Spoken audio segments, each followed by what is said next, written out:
সালটা 2018। দীঘায় এসে চা তৈরি করে সকলকে চা খাইয়েছিলেন মুখ্যমন্ত্রী।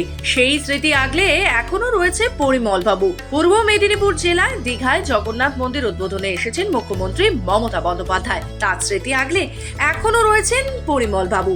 2018 সালে মুখ্যমন্ত্রী চা তৈরি করেছিলেন, চা পরিবেশনও করা ছবি এখনো বাঁধিয়ে রেখেছেন তিনি। মুখ্যমন্ত্রী তার দোকানে আসার পর পুরোপুরি ভাবে আমূল পরিবর্তন হয়ে গেছে তার চায়ের দোকানে।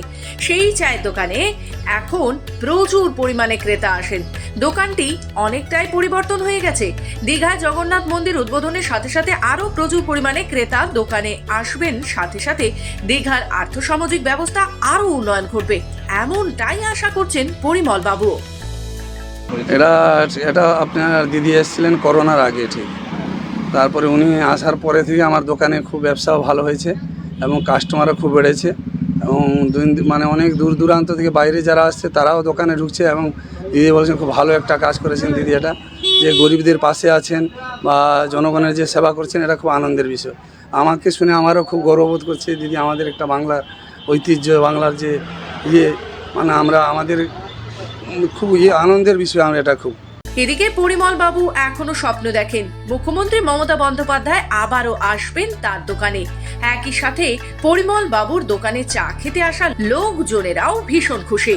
হ্যাঁ, প্রায় আমরা আসি কলকাতা থেকে, অনেক লোক এখানে, অনেক টুরিস্ট আসে, জিজ্ঞেস করে ফটো দেখে মুখ্যমন্ত্রী এখানে আসছিলেন আর ওরা খুব আনন্দ পায়। আমরা বি এখানে আসি চা খেয়ে দাদার সঙ্গে আলাপ করি, খুব আনন্দ পাই।